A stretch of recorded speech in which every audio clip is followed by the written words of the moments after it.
నమస్తే, నేను మీ కృష్ణవేణి. సో ఈరోజు మనతో పాటు మన స్టూడియోలో ఉన్నారు senior politician and advocate Taduri Srinivas గారు. సో వారితో మాట్లాడి కొన్ని విషయాలు తెలుసుకునే ప్రయత్నం చేద్దాం. నమస్తే సార్. నమస్తే. ఎలా ఉన్నారు? బాగున్నాను. బాగున్నారా? Yeah, fine sir. చెప్పండి సార్. ఏం లేదు, ఇప్పుడు పరిస్థితులు చూసుకుంటే గత 20 రోజుల నుంచి ఆపరేషన్ సింధూర్ అని చెప్పేసి ఒక లెవెల్కి వెళ్ళిపోతుంది అనుకున్నారు ప్రజలందరూ. చెప్పాలంటే భారతీయులు ఎంతో ఆశగా ఎదురు చూశారు. కానీ వాళ్ళ ఆశల మీద నీళ్లు జనలినట్టు ఆపరేషన్ సింధూర్ అనేది డ్రాప్ అయిపోయింది. ఇప్పుడు ఆపరేషన్ 2 ఉంటుందా? సింధూర్ 2 ఉంటుందా? ఫస్ట్ మీరు చెప్తున్నప్పుడే ఆపరేషన్ సింధూర్ అన్నారు, కానీ యుద్ధం అనలేదు కదా. అవును. యుద్ధానికి ప్రారంభము, ముగింపు, కొన్ని ఇంటర్నేషనల్లో కొన్ని ఒడంబడికలు ఉన్నాయి. యుద్ధం చేసే ముందు ఏం చెప్పాలి, చేసిన తర్వాత ఎట్లా ఏంటి అనేది. కానీ ఇప్పుడు మనం చేసింది ఏంటంటే పర్టికులర్గా ఒక కాజ్ గురించి మనం ఒకటి అనుకొని ఆ టార్గెట్ని రీచ్ అవ్వడానికి చేసినటువంటిది. ఇది ఒక ఆపరేషన్ మాత్రమే. ఈ ఆపరేషన్లో మన యొక్క ఏంటంటే అక్కడ ఉన్నటువంటి టెర్రరిజాన్ని మనం అంతం చేయాలి. పాకిస్తాన్లో టెర్రరిజం ఉంది అని ప్రపంచ దేశాలకు చూపించగలగాలి. ఆ రకంగా చూపించాలి అంటే పాకిస్తాన్ ఏమో అబద్ధాలు ఆడుతుంది. ఏ ఇంటర్నేషనల్ కాళ్ళ బేరానికి వచ్చింది, మళ్ళీ ఇప్పుడు ప్లేట్ ఫిరాయించి కొన్ని దేశాలేమో నమ్మట్లేదు మనం ఎంత చెప్పినా. వీళ్ళ పడదేమో చెప్తున్నారేమో అనుకున్నారు. కానీ ఈరోజు ఆపరేషన్ సింధూర్ వల్ల ఏమైంది, మనం ఓన్లీ టెర్రరిస్టుల యొక్క క్యాంపులని టార్గెట్ చేసి కొట్టినాం. ఈ టెక్నాలజీ ఈరోజు దీంట్లో 4-5 విషయాలు ఉన్నాయండి. ఒక ఆలోచనలతో వివేకవంతమైనటువంటి టార్గెట్స్ని ఒక వ్యూహంతో మనం ఆ టార్గెట్స్ని పేల్చేసినాం. దీనివల్ల ఏం లాభం అంటే మన కంట్రీకి ఒకవైపు దౌత్య నీతి మనది ఎంత బాగుంది, అన్ని దేశాలను ఒప్పించడం, కానీ ఏ ఒక్క దేశం కూడా మనకి అది జరుగుతున్నప్పుడు ఆపండి చెయ్యండి ఏమనలేదు. జరిగిన తర్వాత అక్కడ నష్టం జరిగిన తర్వాత పాకిస్తాన్ అడిగినందుకు అనేక దేశాలని కాళ్ళు మొక్కినందుకు మనని ఫోన్లు చేసినారని చెప్పుకుంటున్నారు తప్ప అమెరికా ప్రెసిడెంట్ పెద్దన్న అని చెప్పుకునే ఆయన కూడా ఒక విధంగా చెప్పాలంటే భారత్ కి మోసం చేసినట్టే పాకిస్తాన్ వైపు మాట్లాడారు. అతను కమర్షియల్ మొదటి నుండి వారి యొక్క నీతి అదే రకంగా ఉంటుంది. బట్ వారు ఎప్పుడు మనం అనుకున్న టార్గెట్స్ అయిపోయిన తర్వాతే చెప్పినాడు. సో అది ఆయన చెప్పినాడా చెప్పలేదా అది వేరు, రక్షణ విషయం అది చూసుకుంటారు. వాణిజ్య పరంగా కూడా ఒక ప్రముఖ సంస్థలు కొన్ని ఇక్కడికి రావాల్సిన వాటిని కూడా క్యాన్సిల్ చేశారని చెప్పేసి టాక్ నడుస్తుంది. అదే ఈ మధ్య కాలంలో ఏది ట్రంప్ గారు పాకిస్తాన్తో వారి యొక్క కుటుంబ సభ్యులకి ఉన్నటువంటి వాటి మీద ఏదో చర్చలు జరుగుతూ ఉన్నాయి. నేనేమంటానంటే ఈ యుద్ధం ద్వారా మాత్రం భారతదేశం యొక్క దౌత్య నీతి ఎంత పటిష్టంగా ఉంది అంటే మన జయశంకర్ గారు కానీ లేకపోతే మన లీడర్స్ అందరు కూడా అన్ని దేశాల రక్షణ మంత్రి రాజ్నాథ్ సింగ్ గారు వీళ్ళంతా, తర్వాత ఇంటర్నల్ ఏదైతే ఇంటెలిజెన్స్ ఉందో హోమ్ మినిస్టర్ అమిత్ షా గారు ఆధ్వర్యంలో ఇంటెలిజెన్స్, అజిత్ దోవల్ గారు వీళ్ళందరి యొక్క కృషి, ఆ టార్గెట్స్ ఎక్కడున్నాయి, ఆ జీపీ మనం ఏమంటారు గ్లోబల్ పొజిషనింగ్ సిస్టమ్ జీపీఎస్లో ఎక్కడ లొకేషన్ ఉంది అనేది అక్యురేట్గా వారు అందరూ మనకు ఇన్ఫర్మేషన్ ఇవ్వడం, ఆ టైంలో ఏ టెర్రరిస్టులు ఏ యొక్క సెంటర్లో ఆ టెర్రరిస్టులు మనకు దొరుకుతారు, జైషే మహమ్మద్ ఎక్కడుంది, తర్వాత లష్కరే తయబా ఎక్కడుంది అనేది ఇదొకటి మనకు తెలవడం ఇవ్వడం. కానీ అంటే ఇంటెలిజెన్స్ వ్యవస్థ కానీ మన మిలిటరీ ముఖ్యంగా అది ఎయిర్ కానీ నేవీ కానీ ఆర్మీ కానీ ఆ కోఆర్డినేషన్ చూడండి. అండ్ టెక్నాలజీ ఈరోజు అంటే ఎంత అక్యురసీ మనం తెచ్చినటువంటి రఫేల్ టెక్నాలజీలో మనం సొంతంగా తయారు చేసినటువంటి మిజైల్స్ వాడుకోవడం, అది బ్రహ్మోస్ ఏమో కొంత రష్యన్ టెక్నాలజీతో షేర్ చేసుకున్నాం, మిగతా ఆకాశ్ తీర్థ్ కానీ లేకపోతే మిగతా అది S-400 అనేది మనకు రాడార్ సిస్టమ్, ఇది మన మీద ఎవరు అటాక్ చేయకుండా ఐరన్ డోమ్ ఒకటి అది చేయడం, తర్వాత అక్కడ ఉన్న వాటిని డిటెక్ట్ చేయడం. ఇంకోటి మనం శాటిలైట్స్ కూడా వాడుకున్నట్టుగా నాకు అనిపిస్తూ ఉంది. ఎందుకంటే అంత అక్యురసీ జీపీఎస్ సిస్టమ్ మనం ఎక్కడ తలుచుకుంటే అక్కడే మిజైల్ వేయడం. మళ్ళీ సివిలియన్స్ని ఎవరిని కూడా మనం అక్కడ పాకిస్తాన్ ప్రజల్ని ఇబ్బంది పెట్టకుండా, అదే రకంగా వాళ్ళ యొక్క మిలిటరీ యుద్ధం అయితేనేమో మిలిటరీ టు మిలిటరీ వార్ ఉంటుంది, కానీ మనం మిలిటరీ మీద ఎక్కడ చనిపోయేటట్టు కూడా మనము ఇది చేయలేదు. ఓన్లీ టెర్రరిస్టులను మాత్రమే చనిపోయినారు, టెర్రరిస్టుల యొక్క ఆస్తులు మాత్రమే ధ్వంసమైనాయి. కానీ ఎంత నీచంగా ఆలోచించారంటే పాకిస్తాన్ ఇప్పుడు ఏదైతే పెహల్గామ్ ఘటన రోజు 4 ఉగ్రవాదులు అని చెప్పేసి ఫోటోస్ రివీల్ అయ్యాయో దానిలో 2 అలీ అండ్ ఇంకొక అతను ఇద్దరు ఆర్మీ అట. ఆర్మీ అసలు ఎంత దరిద్రంగా ఉన్నారండి. ఈ రోజే కాదు మొదటి నుంచి కూడా నన్ను అడిగితే టెర్రరిస్టులు అందరూ కూడా అక్కడ ఆర్మీ ట్రైనింగ్ తీసుకునే వస్తారు. మీరు చూసినట్టు అయితే అక్కడ ఎవరైతే చనిపోయినారో మొన్న మన హిట్ చేసిన తర్వాత వాళ్ళ మీద పాకిస్తాన్ ఫ్లాగ్ కలిపి కప్పేసి తర్వాత మిలిటరీయే అక్కడ వాళ్ళకి అదే అసలు మేము అఫీషియల్గా ఉగ్రవాదాన్ని ప్రోత్సహించట్లేదని చెప్పేసి చెప్పేసి వాళ్ళ అంత్యక్రియల్లో వాళ్ళ వీళ్ళు అంత్యక్రియల్లో పాల్గొన్నారు. అంటే దీని అర్థం ఏంటంటే పాల్గొన్నారు. వీళ్ళందరినీ కూడా ఒక ఏజెన్సీ లాగా, లష్కరే తొయబా ఒక ఏజెన్సీ, జైషే మహమ్మద్ ఒక ఏజెన్సీ, అవును. టీఆర్ఎఫ్ అనే ఒక ప్రాక్సీ. ఇక్కడ అవును. టీఆర్ఎఫ్లో మిలిటరీ వాళ్ళే ఉంటారు. ఇక్కడ అవును. వీళ్ళకి లోకల్స్ గైడ్ చేస్తూ ఉంటారు. ఈ రకమైన కాంబినేషన్తో వారు ఈరోజు మన దేశం పైన దాడి చేస్తున్నారు. ఇవన్నీ కూడా మనం కనిపెట్టినాం కాబట్టి ఇవాళ ఆ రకమైన దాడి ఇవాళ ప్రపంచ దేశాలు అబ్బురపడే విధంగా మన టెక్నాలజీ మీద అబ్బురపడతా ఉన్నారు. అవును. మనం చేసినటువంటి చర్యల మీద ఏ రకంగా చేసినామో దాన్ని వాళ్ళు అంటే చాలా వండర్ఫుల్గా చూస్తూ ఉన్నారు. అవును. ఈరోజు అసలు ఏంటి భారతదేశం ఇంత మిలిటరీలో సర్వసత్తాక దేశం అయిపోయింది అనేది చాలా ఆర్డర్స్ కూడా వస్తున్నాయట మన దగ్గర ఇక్కడ జరిగినటువంటి ఇంకోటి మిజైల్స్. ఏంటంటే సార్, మనమే సిగ్గుతో తలదించుకోవాల్సిన విషయం ఏంటంటే మన దేశంలో ఉన్న వాళ్ళు అటువైపు యా. హెల్ప్ చేయడం. ఇప్పుడు ఈ అదే మధ్యకాలంలో రాజనీతిలో జ్యోతి కొంత మేరకు మల్హోత్రా కానీ యా ఇతర 11 మంది టీము వీళ్ళంతా పాకిస్తాన్ ఉగ్రవాదులతో చేయి కలిపి అవును. అసలు అదే ఆ ఎంత- యూట్యూబర్స్ మ్మ్. పేరు మీద రాకెట్ బయటపడింది కదా, దాంట్లో అవును. ఏంటంటే వాడు పాకిస్తాన్ వాళ్ళని ఈ ఏం చేస్తుందంటారు యూట్యూబర్స్ ఇప్పుడు కి కేంద్రం?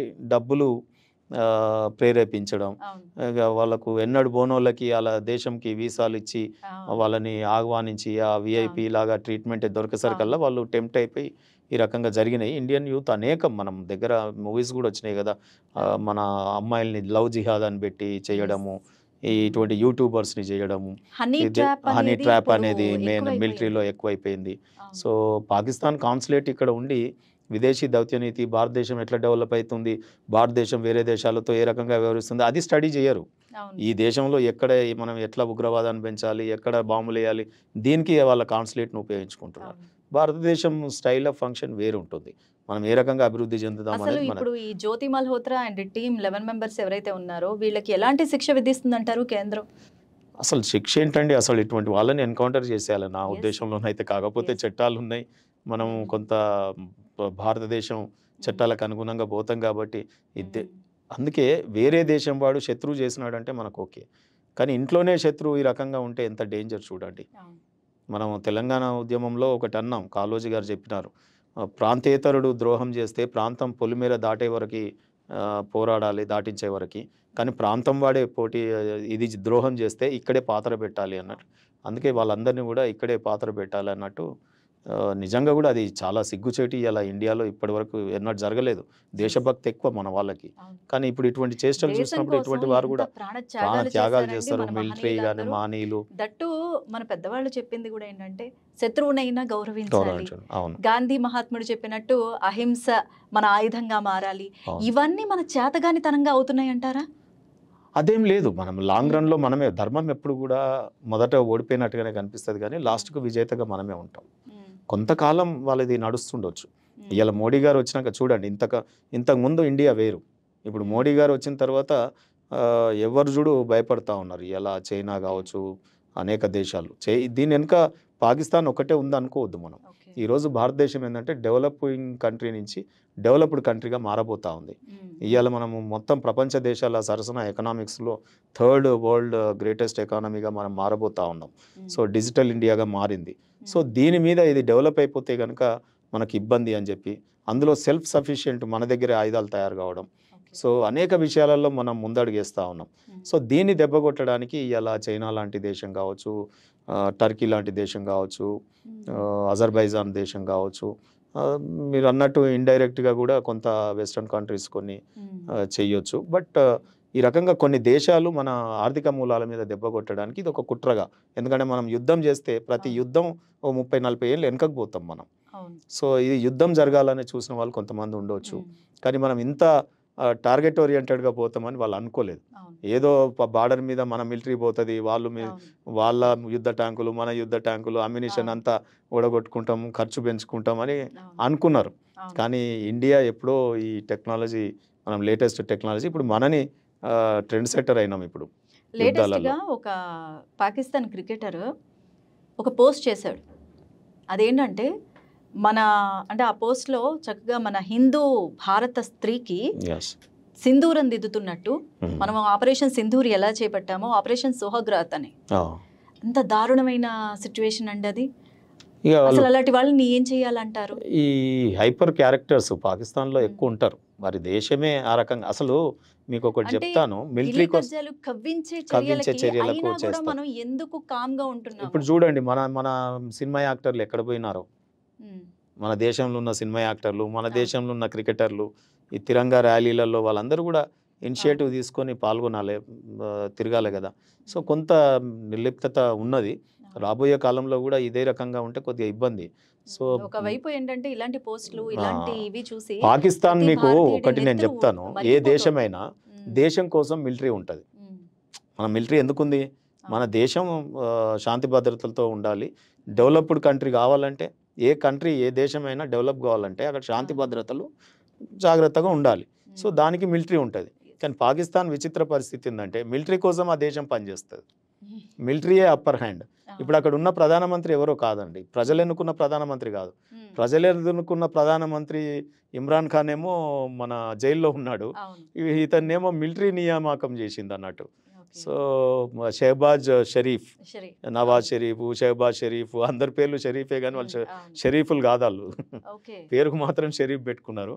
So okay. నిజంగా వాళ్ళంతా ఆ, మనం ఎంతసేపు భారతదేశంని ఎట్లా మనం వెనకకు పడేయాలనే కుట్రలే చేస్తాం. దానికే వాళ్ళే సమిధలు అవుతున్నారు.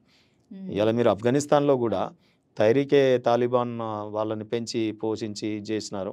అవును. ఇలా అక్కడి నుంచి వాళ్ళ మీదికి ఆ, దండయాత్ర జరుగుతూ ఉంటే బెంబేలు ఎత్తిపోయి ఆఫ్ఘనిస్తాన్ గవర్నమెంట్ ఇట్లా చేస్తుందని మళ్ళీ అమెరికాకు చెప్పుకుంటున్నాడు. అవును. అంటే ఎవరు ఎందులో పుడతారో అందులో పోతానన్నట్టు ఉమ్, ఇవాళ పాకిస్తాన్ సృష్టించిన టెర్రరిజానికి తానే అంతమవుతుంది. ఓకే. సో ఇప్పుడు అందరిలో ఇంకొక ప్రశ్న ఏంటంటే అప్పట్లో ఇందిరాగాంధీ గారు ఉన్నప్పుడు ఇదే సిచ్యువేషన్ అప్పుడు వచ్చినప్పుడు పాకిస్తాన్తో ఇలాంటి సిచ్యువేషన్ వచ్చినప్పుడు అమెరికా సపోర్ట్ ఇస్తున్నప్పుడు మీరు వెనక్కి తగ్గండి అన్న పరిస్థితుల్లో మనం ముందుకు వెళ్ళి 93,000 మందిని పాకిస్తాన్ సైన్యాన్ని ఆయుధాలతో సహా సరెండర్ చేసుకున్నప్పుడు అప్పుడు పీఓకేని ఎందుకు మనం హ్యాండ్ ఓవర్ చేసుకోవట్లేదు చక్కటి అసలు? ప్రశ్న, మీ ఆవేదన కూడా కరెక్ట్. ఆ రోజు 93,000 మంది సైనికులు, ఉమ్, అందుకే బలూచిస్తాన్ బిఎల్ఏ ఆర్మీ అవును. ఒక మాట అన్నాడు అతను చీఫ్, మాకు గనక ఆ 93,000 Yes. తుపాకులు మాకు ఇస్తే అవునవును. మేము అవి చాలు, మేము మా దేశం స్వతంత్రం అయిపోతుంది అని. ఇప్పుడు ఆ 70 ఏళ్ల క్రితం 70 ఏళ్ల జరిగిన క్రితం జరిగినటువంటిది. సంబంధించింది. సో అందుకే ఈ ఇంకో రెండో విషయం కూడా మన ఆవిడ పేరు ఏదో ఉంది, నైరా అనుకుంటా, నైనా. ఉమ్, సో ఆవిడ నైనా బాలోచ్ అనుకుంటా. ఓకే. సో ఆవిడ ఏమంటదంటే అసలు ఈ పాకిస్తాన్ అనే గార్బేజు మాకు వచ్చి పడింది మీ వల్లనే, మీతో విడిపోయే కదా. బలూచిస్తాన్ అప్పటికి స్వతంత్ర దేశం, అవును, అవునవును, పాకిస్తాన్ భారతదేశంగా ఉంది. అవును. భారతదేశం విడిపోయి పాకిస్తాన్ ఏర్పడ్డది. Yes. ఆయన మీరే కనుక సెపరేట్ చేయకపోయి ఉంటే ఈ చెత్త మా మీద వచ్చి పడేది కాదు, it's a garbage of yours. So దాన్ని మీరే సంలాయించుకోవాలంటుంది ఆమె. మీరు పడేసిన చెత్త మా మీద, కాబట్టి దాన్ని మీరే ఇది చేయాలని చెప్పి మాట్లాడతాం. అంటే పాకిస్తాన్ ఎంత చెత్త దేశమో ఈరోజు డిస్కస్ చేస్తూ ఉన్నారు. రెండోది ఇందిరాగాంధీ గారి విషయంలో ఆ రోజు సైనికులని ఇచ్చేటప్పుడు, తిరిగి వాళ్ళకి హ్యాండ్ ఓవర్ చేసేటప్పుడు ఏ కండిషన్ మీద సంతకం పెట్టమన్నా పెట్టేవాళ్ళే. Yes. కానీ ఆ అగ్రిమెంట్ మీరు చూసినట్టు అయితే ఉమ్, ఆ అగ్రిమెంట్లో ఏముంటుంది, ఒక్క కండిషన్ అన్నా మనకు ఫేవరబుల్ కండిషన్ లేదు. ఏది ఎందుకంటారు అప్పుడు అంత క్రిటికల్ సిచ్యువేషన్ లో కూడా మన చేతిలో ఉన్నప్పుడు అధికారం కానీ అటు సైన్యం మీరు ఆ కానీ సిమ్లా ఎందుకు ఒప్పందము నిర్ణయం ఒకసారి మీరు తీసుకోలేదు? తెప్పించుకొని చూడండి. ఉమ్, ఈవెన్ సింగిల్ గ్రౌండ్ మనకు ఫేవరబుల్ గ్రౌండ్ లేదు, ఉమ్, ఉమ్. కానీ సంతకాలు పెట్టేసినాం.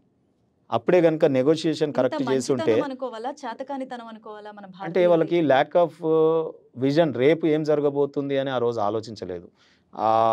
బంగ్లాదేశ్ను సెపరేట్ చేయగలిగినాం, పాకిస్తాన్ ఓడగొట్టినాం, ప్రపంచ దేశాలు నన్ను కొనియాడుతున్నాయి, నాకు గొప్ప పేరు వచ్చేసింది అనే ఆ పేరులో ఒక మాయలో పడిపోవడం, ఈ మిగతా విషయాలను మర్చిపోవడం, అంతే జరుగుంటుంది. రెండోది ఏంటంటే ఎప్పుడు కూడా వాళ్ళు చరిత్ర పేరు కోసం పాకులాడేటటువంటి కుటుంబమే నెహ్రూ గారు కానీ ఇందిరాగాంధీ గారు కానీ. ఆ రోజు యుద్ధం జరిగినప్పుడే ఆ రోజే ఒప్పందంలో పీఓకేని అడిగి ఉంటే వాళ్ళు ఇచ్చేవాళ్ళే, లేకపోతే ఈ సైనికులను ఇవ్వమని చెప్తే అయిపోతుండే. బంగ్లాదేశ్ను కూడా సెపరేట్ చేసినారు, ఏం లాభం, మన పక్కకు శత్రువు తయారైపోయింది. ఆ రోజే కనుక బంగ్లాదేశ్తో కరెక్ట్గా నెగోషియేట్ అనేక రకమైనటువంటి ఒప్పందాలు చేసుకొని దాన్ని చేసుంటే అక్కడ మిలిటరీ వాళ్ళని దాన్ని సెపరేట్ చేస్తాం బై, కానీ మిలిటరీ మేమే మెయింటైన్ చేస్తాం, నీ దగ్గర మిలిటరీ నువ్వు పెట్టుకోవద్దు, ఒక చిన్న కండిషన్ అది పెట్టుంటే ఇవాళ మన చేతిలో ఆ దేశం, చిన్న దేశం మనకు ఉండేది కదా. అసలు అప్పుడు ఉన్న వాళ్ళంతా ఈ రోజు వాడు చికెన్ నెక్ అంటున్నాడు మనని, చికెన్ నెక్ దగ్గర బంగ్లాదేశ్ వాడు సైన్యం పెడతారట, చైనాతో కుమ్ముక్కైపోయి. మనకేంటంటే మన ఈస్టర్న్ ఇండియాకి పోవాలంటే ఒక చిన్న ఇంతే భూభాగం టచ్లో ఉంటుంది అక్కడ సన్నగా. సో అది లేకపోతే కష్టం, మొత్తం అది సెపరేట్ అయిపోతుంది. సో దాని మీద వీడు మాట్లాడుతున్నాడు, ఆ చికెన్ నెక్ను కనుక మేము ఆ గొంతుని పిసికేస్తే మీ పని ఏమవుతుంది ఇండియాని అని వాడు కవ్విస్తున్నాడు. సో అటువంటిది ఇంకా దాన్ని కొంత వెడల్పు అక్కడ భాగాలు కొన్ని మనం తీసుకొని ఉంటే బంగ్లాదేశ్కి వెళ్ళి అప్పుడే చూడబాయ్ మేము సపోర్ట్ చేస్తాం, నేను సెపరేట్ చేస్తాం, స్వతంత్ర దేశంగా మేము పాకిస్తాన్తో మన డబ్బులతో యుద్ధం చేసినాం కదా. సో వాడు బంగ్లాదేశ్ మనకు డబ్బులు ఇవ్వలేదు కదా. సో జస్ట్ మరి అంత ఖర్చు పెట్టుకొని చేసినప్పుడు ఆ బంగ్లాదేశ్ నార్థన్ బంగ్లా మీద ఉన్నటువంటి భూభాగాన్ని కొంత మనం తీసుకొని ఉంటే ఈరోజు ఎంత బాగుండేది మనకు. సో ఇవన్నీ ఏవి చేయలేదు, అక్కడికి పోనీ హైవేస్ వేసినారా, హైవేస్ చేయలేదు. ఇప్పుడు మోడీ గారు వచ్చిన తర్వాత నేషనల్ హైవేస్ కనెక్టివిటీ పెంచుతా ఉన్నాం. చైనా దగ్గర దాకా మనం టనెల్స్, కాశ్మీర్ లోయలలో tunnels, world famous tunnels. So ఇవన్నీ మనం చేస్తూ ఉన్నాం ఈరోజు.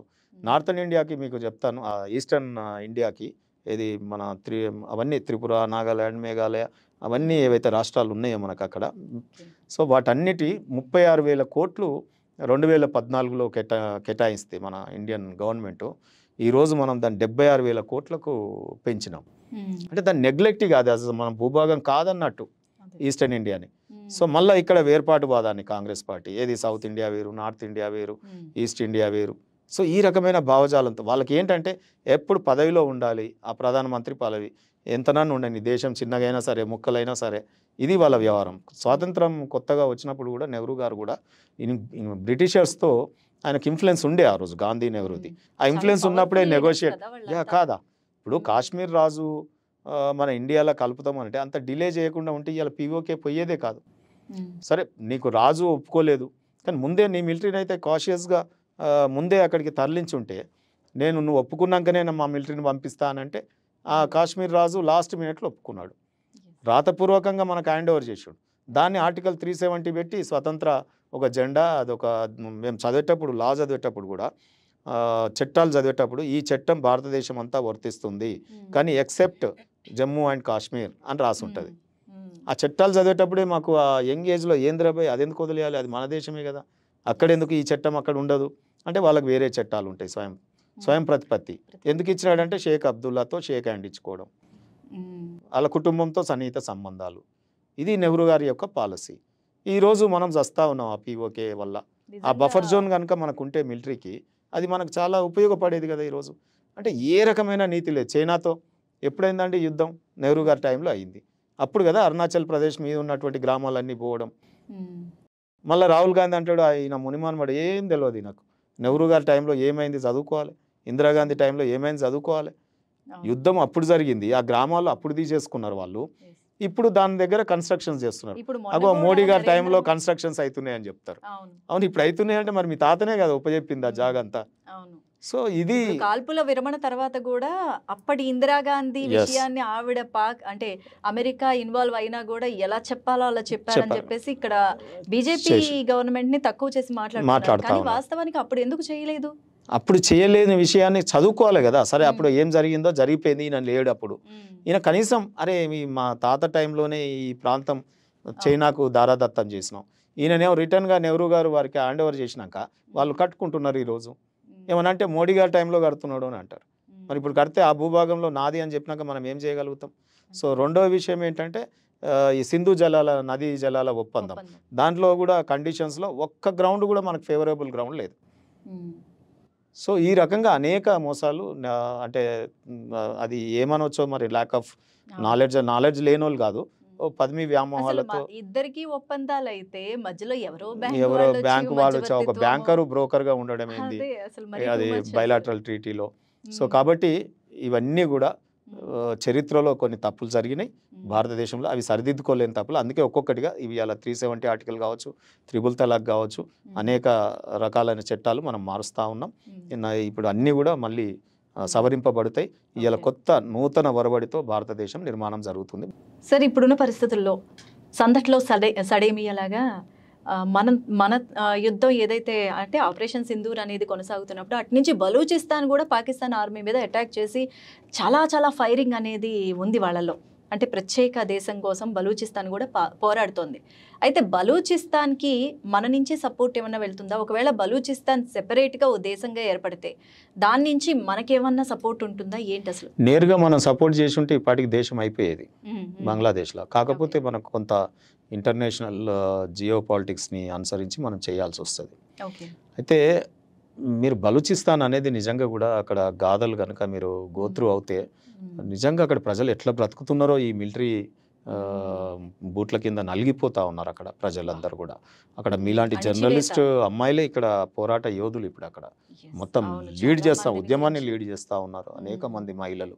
ఎందుకు మహిళలు ముందుకు వచ్చి చేస్తూ ఉన్నారంటే మగవాళ్ళందరినీ అబ్డక్షన్ కిడ్నాప్ చేసిన తర్వాత వాళ్ళ ఆర్గాన్స్ని అమ్మేయడం, వారి గుడ్లు బీకేయడం, టీత్ని హింసించడం, చేతులు కాల్చేయడం, కాళ్ళు కాల్చేయడం. సో ఈ ఉద్యమంలో మళ్ళీ ఇంకెవరు రాక్షసత్వం, మామూలు రాక్షసత్వం లేదు. బలూచిస్తాన్ ప్రజలు ఎట్లా బ్రతుకుతున్నారు. నేల గొప్పది, ఒక 44% ల్యాండ్ ఉంటుంది మన పాకిస్తాన్లో. అది రిచెస్ట్ మినరల్స్ 44% ల్యాండ్ ఉంటుంది. తర్వాత మీకు మినరల్స్ కూడా ఇలా ప్రపంచానికి అందియగలిగే బంగారు నిల్వలు ఉన్నాయి. దాదాపు 2.5 లక్షల టన్నులు వెళ్తుంది బంగారం. సో ఇంత విలువైన ల్యాండ్ని వదిలేసుకోవడానికి పాకిస్తాన్ ఒప్పుకుంటుందా అసలు? అదే కదా ఇప్పుడు వారి బాధ. బలూచిస్తాన్ లేకపోతే వాళ్ళు ఆగమే ఇంకా.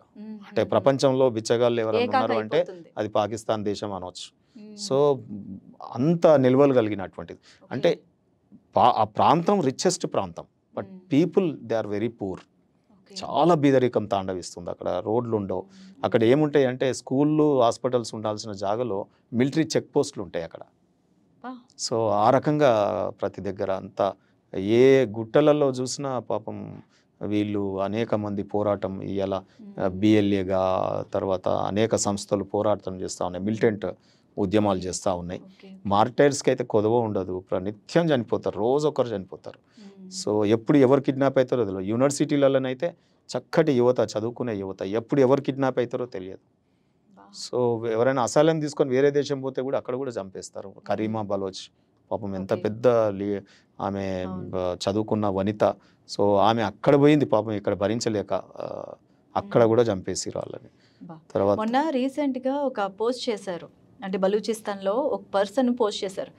హిందువులకి స్పిరిచువల్గా కొంచెం ఆధ్యాత్మిక భావనలు, టెంపుల్స్ని విజిట్ చేసే ఇది ఎక్కువ. అష్టాదశ శక్తి పీఠాల్లో ఒకటైన హింగ్లాజ్ మాత ఆలయం అక్కడ ఉంది. కానీ భారత్ నుంచి వెళ్ళడానికి ఆలోచిస్తారు. మేము సపోర్ట్ ఇస్తాము, మీరు ధైర్యంగా రండి అని ఒక పర్సన్ ఈ పాకిస్తాన్ అంటే ఆపరేషన్ సింధూర్ టైంలో పోస్ట్ చేయడం, అది వైరల్ గా మారడం, ఇంకా హింగ్లాజ్ మాత ఆలయం గురించి తెలుసుకోవడానికి వెళ్ళడానికి ఎక్కువ మంది ఉత్సాహం చూపించడం. ఇంత కరెక్ట్. హిందూయిజం బ్రతుకుందంటేనే ఇవన్నీ కనెక్టివిటీ చూడండి. ఆ రోజు అష్టాదశ శక్తి పీఠాలలో మనకు హింగ్లాజ్ మాత అక్కడ ఉంది. సతీదేవి గారు స్వయంగా అక్కడ యజ్ఞకుండల్లో ఇది జరిగినటువంటి సంఘటన దక్ష ప్రజాపతితో. సో ఎందుకంటే మేము వి బిలాంగ్స్ టు ప్రజాపతి. సో అందుకని కొంత నిజంగా కూడా ఒరిజిన్ అంటే సతీదేవి యొక్క అక్కడ లాస్ట్ జరిగినటువంటి ఇది ఎంతో పవిత్రమైన స్థలం. మరి ఆ గుడికి వెళ్ళి రావాలంటే కొంత ఇబ్బందికరమైన అంశాలు హిందువులకు ఉన్నాయి. సో ఇప్పుడు బలూచిస్తాన్ సెపరేట్ దేశం అయిపోయిన తర్వాత మనకు అంత ప్రాబ్లం ఉండదు. Any time we can go. And అమ్మవారి దర్శనం నిజంగా కూడా అమ్మవారు కోరుకుంటున్నారేమో మరి బలూచిస్తాన్ సెపరేట్ అయిపోయి ఇండియాకు ఫేవరబుల్ కంట్రీగా మారితే కనుక ఆధ్యాత్మికంగా కూడా మనకు కనెక్టివిటీ ఏర్పడుతుంది. అది ముఖ్యంగా చైనా యొక్క కుట్రలు మన వైపు రాకుండా ఉండడానికి ఉపయోగపడుతుంది. బలూచిస్తాన్ సెపరేట్ అవుతే ఆ సీపేక్ అనే ప్రాజెక్ట్ ఒకటి ఇదైపోతుంది. రెండోది గ్వాదర్ పోర్టుని వాళ్ళు డెవలప్ చేస్తూ ఉన్నారు చైనీస్. సో ఆ గ్వాదర్ పోర్టు ద్వారా మనకు నేవీలో ఇప్పుడు వాళ్ళకి స్థానం లేదు. చైనాకి మన బార్డర్లో ఎక్కడ సముద్రం యొక్క వారికి లేదు. సో ఇప్పుడు పాకిస్తాన్ కుటిల నీతితో ఈ గ్వాదర్ పోర్టుని వాళ్ళకు దారాదత్తం చేయడం వల్ల మనకు అరేబియా సీ, హిందూ మహాసముద్రం ద్వారా చైనాకు యాక్సెస్ దొరుకుతుంది. సో అది మనకు చాలా థ్రెట్. అదే చైనా ఏం చేస్తున్నాడు అంటే శ్రీలంకలో డెవలప్మెంట్ ఇటువంటి ప్రాజెక్ట్స్ అని హైవేస్ కనెక్టివిటీ పెంచుకోవడం, సీ పోర్ట్లు డెవలప్ చేయడం, అక్కడ కూడా సీ పోర్ట్ డెవలప్ చేస్తూ ఉన్నారు చైనా వాళ్ళతో. అదే రకంగా ఇక్కడ గ్వాదర్ ఎయిర్పోర్ట్లో అనేక దేశాలలో మన చుట్టూన్న ప్రతి దేశంలో వీళ్ళు ఏంటంటే మేము డెవలప్ చేస్తామని చెప్పి పోయి డబ్బులు ఇవ్వడం. అన్ని దేశాలలో ఇప్పుడు చైనా యొక్క కుటిల నీతి బయటపడ్డది. అంటే మమ్మల్ని ఉద్ధరించడానికి కాదు, తను ఎకనామికల్గా ఇద్దరు బాగుపడడానికి కాదు, ఇది మిలిటరీ రాబోయే కాలంలో ఇతను ఇండియాని కానీ లేకపోతే మన దేశాలకు కానీ థ్రెట్ ఉంది, వీరు ఒక దుర్బుద్ధితో వస్తున్నారని అన్ని దేశాలు కనిపెట్టేసినాయి. ఈవెన్ సౌత్ ఆఫ్రికాలో చేసిన ప్రాజెక్ట్స్ అన్ని మీకు వెస్టర్న్ ఏషియా సైడ్ చేసిన ప్రాజెక్ట్స్ అన్నీ ఇతను ఏం చేస్తున్నారంటే వీళ్ళు బీఆర్ఎస్ అనే ఒక స్కీమ్తో చైనీస్ ప్రతి దేశానికి నేషనల్ హైవేస్ డైరెక్ట్గా నిర్మాణం చేయడం. సో ఆ ప్రాజెక్ట్స్ అన్నీ కూడా ఇప్పుడు ప్రతి దగ్గర పెండింగ్ పడిపోయి రీపేమెంట్ దగ్గర ఇయ్యలేని పరిస్థితి. లింకప్ కోసం మీరు ఇట్లా ఫింగరింగ్ చేస్తే ఇట్లా చైనా ఇట్లా అన్ని దేశాల చుట్టూ ఇట్లా చేసుకుంటుంది పట్టు. సో ఆ రకంగా దాన్ని అసలు అంటే ఇక పనికిరాని తెలివి ఇప్పుడు మునిగిపోయింది కదా. ఇప్పుడు శ్రీలంక రీపేమెంట్ కెపాసిటీ లేదు, బీద దేశంగా మారిపోయింది, అక్కడ డబ్బులు రావట్లేదు. ఇప్పుడు సిపెక్ బలూచిస్తాన్ వీళ్ళందరూ మూమెంట్ ఇది మమ్మల్ని దోచుకోవడానికి మా ఖనిజాలని అక్కడ ట్రాన్స్పోర్ట్ వెహికల్స్ అన్నిటిని పేల్చేస్తున్నారు. అంటే చైనీస్కి ఇది ట్రాన్స్పోర్ట్ అవుతుంది అని బంగారం కానీ మా దగ్గర ఇవన్నీ కూడా కాపర్ నిల్వలు కానీ ఇవన్నీ మినరల్స్ అన్నీ కూడా ట్రాన్స్పోర్ట్ అవుతున్నాయని ప్రతి ట్రాన్స్పోర్ట్ వెహికల్ని పేల్చేస్తున్నారు. ఎంత దాకా అంటే చైనీస్ సిటిజన్స్ని కూడా అక్కడ వాళ్ళు చంపేయడం జరుగుతూ ఉంది. సో కాబట్టి చైనీస్ ఇప్పుడు వాళ్ళు ఏంటంటే పాకిస్తాన్ ఆర్మీ మీద మాకు నమ్మకం లేదు, మా ఆర్మీ పంపిస్తాం గ్వాదర్ పోర్ట్కి, మేము నిర్మాణం చేసుకుంటామని అంటున్నారు. అంటే ఇంకా అది సెల్ఫ్ రూల్డ్ స్టేట్ కాదన్నట్టు పాకిస్తాన్. సో ఆ రకంగా తయారైనటువంటి దాన్ని బలూచిస్తాన్ ఇప్పుడు చైనాని కూడా ఎదుర్కొంటున్నట్టే. సో వ్యూహాత్మకంగా మనకు అది చాలా ఇంపార్టెంట్ ప్లేస్. ఆ నెహ్రూ కాలంలో అప్పుడు ఖాన్ ఆఫ్ కలత్ నేను ఇండియాతో కలిసిపోతానని కూడా అనడం జరిగింది. బ్రిటిష్ వారితో నెగోషియేట్ చేస్తే అయిపోయేది కూడా. కొంత పార్ట్ బ్రిటిష్ వారి లీజ్లోనే ఉండే, ఏది ఇరాన్ అండ్ ఆఫ్ఘాన్ బార్డర్లో కొంత మేరకు. సో ఎందుకంటే అప్పుడు రష్యా ఏదైతే ఆఫ్ఘనిస్తాన్ దాకా తన సైన్యాన్ని పంపించినప్పుడు బ్రిటిష్ వాళ్ళు ఏం చేసినారంటే ఇది ఇంకా ఇన్వేడ్ అవుతారేమో, ఇక్కడ దాకా వస్తారేమో అని బ్రిటిష్ కంట్రోల్లో ఉండాలని వీళ్ళు అక్కడ ఆఫ్ఘనిస్తాన్ బార్డర్లో కొంత భాగాన్ని, తర్వాత బలూచిస్తాన్ దగ్గరనే లీజుకు తీసుకున్నారు. బలూచిస్తాన్ దేశమే ఇదంతా కూడా, ఇరాన్ పక్కన ఉన్నటువంటి కొంత ప్రాంతం. సో ఆ లీజ్ డీడ్నే వాళ్ళు ఇలా పాకిస్తాన్ వాళ్ళు వాళ్ళ దాంట్లో కలిపేసుకున్నారు. తర్వాత ఈ బలూచిస్తాన్ ఖాన్ ఆఫ్ కలత్ని జబర్దస్తి ఎత్తుకెళ్ళిపోయి అబ్డక్ట్ చేసి గన్ను పెట్టి మరీ రాయించుకున్నారు. సో ఇవన్నీ కూడా చరిత్రలోని పాఠ్యాంశాలు. ఇవన్నీ ఎక్కడ అంటే ఇప్పుడు నెహ్రూ గారి కాలంలో బయటికి రాకుండా ఇవన్నీ కూడా తొందరపాటు నిర్ణయాలు అనేకం జరిగినాయి. చరిత్ర క్షమించరాని పూర్వీకులు చేసిన కర్మలు ఇప్పుడున్న వాళ్ళందరూ అనుభవిస్తారు. అందుకే కదా కర్మ క్యారీ ఫార్వర్డ్స్ అన్నట్టు మన నాయకులు చేసిన తప్పిదాలు ఏవైతే ఉన్నాయో ఇప్పుడు మనకు కూడా అనుభవిస్తున్న పరిస్థితి వచ్చింది. సో ఈ రకంగా అనేక రకమైనటువంటి ఇబ్బందులు చరిత్రలో జరిగినాయి. అంటే ఇప్పుడు ఏమంటారు అంటే వాళ్ళు, ఎందుకంటే వాళ్ళ చరిత్రను వాళ్ళే రాసుకున్నారు కదా. ఇప్పుడు ఈ దేశానికి మొదటి education minister Maulana Azad. So ఆయన చరిత్రను వక్రీకరించి ఇలా ఎంత దాకా పోయినామంటే మన చరిత్రలో మొఘళ్ళ యొక్క చరిత్రని ఘనంగా ప్రతి ఒక్కరం సోషల్లో చదువుతాం. మన చరిత్ర ఎక్కడ లేదు. మన తక్షశిల యూనివర్సిటీ కనిపించదు, మన ఏది ఆర్యభట్ట కనిపించదు, నలంద విశ్వవిద్యాలయం స్టోరీ కనిపించదు. సో ఇవన్నీ కూడా చరిత్రలో అనేకం జరిగినాయి. సో నెహ్రూ ఏమనంటే ఇక నెహ్రూ ఇందిరాగాంధీని అంటారా అని అంటారు, కానీ వాళ్ళు చేసినటువంటి అనేక తప్పిదాలు అవి చరిత్ర సరిదిద్దుకోలేని తప్పిదాలే. ఇలా 370 ఆర్టికల్ తీసేసిన తర్వాత కాశ్మీర్ డెవలప్మెంట్ చూడండి ఎంత బాగా, one among all the states, మనం 30 రాష్ట్రాలలో ఇలా సరసన నిలబడ్డది కాశ్మీరు. సో అక్కడ ప్రజాస్వామ్యం కూడా, అక్కడ ప్రజలు కూడా ఇలా వీఆర్ విత్ ఇండియా అంటున్నారు. సో ఆ రకంగా మన పరిపాలన జరిగింది. సో గతంలో ఇన్ని రోజులు కాశ్మీర్ పోవాలంటేనే భయం అయ్యేది, తీర్థయాత్రలు. మన ఇంత సంఘటన జరిగినా ఇప్పుడు మళ్ళీ వైష్ణోదేవి ఆలయానికి మన వాళ్ళు నిర్భయంగా వెళ్తూ ఉన్నారు. సో ఆ రకంగా మోడీ గారి ఎరా అనుకోవచ్చు ఇక మనం. ఆఫ్టర్ నెహ్రూ ఇదైపోయిన తర్వాత ఇప్పుడు మోడీ గారి ఎరా మరి చెప్పుకోదగ్గ ఎరా. నిజంగా రేపు చరిత్రలోని పాఠ్యాంశాలుగా ఇవన్నీ కూడా మారిపోతాయి. నిజంగా మీరు అన్నట్టు ఇటు బలూచిస్తాన్ కనుక ఒక సెపరేట్ దేశంగా ఏర్పడి మన భారత్కి ఒక సపోర్ట్ ఇచ్చి, అంటే మనకి భౌగోళికంగా లేదు దారి, మధ్యలో పాకిస్తాన్ ఉంటుంది. బట్ నేవీ ద్వారా మనకు రూట్ ఏర్పరచుకోవచ్చు, ఎయిర్ ద్వారా కూడా మనం వెళ్ళడానికి అవకాశం ఉంది. అలాగే ప్రపంచ దేశాల నుంచి కూడా సపోర్ట్ భారత్కి ఇచ్చే సపోర్ట్ కోసం ఈరోజు దౌత్యం పరంగా కూడా కేంద్రం కొంత ప్రణాళిక రచించడం జరిగింది. సెపరేట్ దేశం అయితే మనం అన్ని లీగల్గా చేస్తాం, ఓపెన్గా చేస్తాం. సో ఇప్పుడు ఏంటంటే సరే వాళ్ళు ఇద్దరి మధ్యలో కాన్ఫ్లిక్ట్ అవుతుంది, మనం అక్కడ చెల్లి వాళ్ళు చేద్దామంటే చెయ్యొచ్చు, బట్ ధర్మ పోరాటమే వాళ్ళది. కానీ మనం నేరుగా వెళ్ళడానికి కొన్ని ఇంటర్నేషనల్ లాస్ అవన్నీ కూడా చూడాలి కదా. కొన్ని దేశాలుగా గుర్తింపబడితే అది వేరు. సో అందుకే మన దగ్గర కాన్సులేట్ పెట్టమని వాళ్ళు పాపము అడుగుతా ఉన్నారు. సో రాబోయే కాలంలో ఏమవుతుందో చూద్దాం. But we are with Balochistan. అదే సార్, ఉండాలి చాలా కూడా. చక్కగా చెప్పారు. అన్ని అంశాలని కూడా మీరు చాలా అంటే విపులంగా వివరించారు, ఒక క్లారిటీ పరంగా వివరించారు. మరి చూద్దాం రాబోయే రోజుల్లో ఆపరేషన్ సింధూర్ 2 ఉంటుందా, ఒకవేళ ఆపరేషన్ సింధూర్ 2లో పీఓకే మన వైపు మన వశం అవుతుందా, బలూచిస్తాన్ మిమ్మల్ని ఒక స్వతంత్ర రిక్వెస్ట్ దేశంగా చేస్తా ఉన్నాను. ఏర్పడుతుందా? బలూచిస్తాన్లో అందరూ పోరాటం, మిలిటెంట్ పోరాటాలన్నీ మగవారు చేస్తూ ఉన్నారు. ఇది మారి కావచ్చు, లేకపోతే ఇంకోరు అందరు కూడా బిఎల్ఏ కావచ్చు, అన్ని గ్రూప్ అయినాయి, ఏకమై ఒక మనం ఇక్కడ తెలంగాణలో జాక్ లాగా అక్కడ అన్ని మిలిటెంట్ గ్రూప్స్ అన్ని ఒకటై పోరాటం చేస్తూ ఉన్నాయి. బీవైసీ అనేది బలూచి ఎగ్జేతి అనే ఒక కమిటీ ఏదైతే ఉందో ఇందులో మొత్తం మహిళలే పోరాటం. మహిళలలో యంగెస్ట్ అన్మ్యారీడ్ ఫీమేల్ వీళ్ళు చేస్తూ ఉన్నారు. వీళ్ళందరూ కూడా హైలీ ఎడ్యుకేటెడ్ డాక్టర్స్, ప్రొఫెసర్స్, లా గ్రాడ్యుయేట్స్. ఈ అమ్మాయిల యొక్క స్టోరీలు చూస్తే మీకు దాదాపు ఒక 20-30 మంది, ప్రతి ఒక్కరు ఇలా నోబెల్ శాంతి బహుమతికి ఇద్దరు, డాక్టర్ మహరంగ్తో పాటు గతంలో నేను చెప్పిన కరీమా, ఆమె సెలెక్ట్ అయింది, కరీమా బలోచ్ కెనడా, ఆమె కూడా సెలెక్ట్ అయింది. టైమ్ మ్యాగజైన్లో వీళ్ళ ఇన్ఫ్లుయెన్సర్గా సెలెక్ట్ అవ్వడం. ఇలా ఉద్యమం మొత్తం రోడ్ల మీద, అక్కడ ప్రజాస్వామ్య యుద్ధాలు, తర్వాత ఏది బలూచిస్తాన్లోని క్వెట్టానా, టర్బట్టు, ఇస్లామాబాద్ ర్యాలీ, ఇవన్నీ కూడా చేస్తుంది అక్కడ మహిళలే. సో మహిళలు దాదాపు ఒక 20-30 మంది స్టోరీస్ ఉంటాయి. మీరు కూడా మహిళా శక్తి ఆది పరాశక్తిగా అక్కడ ఇంగ్లాజ్ మాత ఉన్నందుకు మరి ఇవన్నీ కూడా జరుగుతున్నాయేమో. మీరు ఒకసారి యు గో త్రూ ఇట్.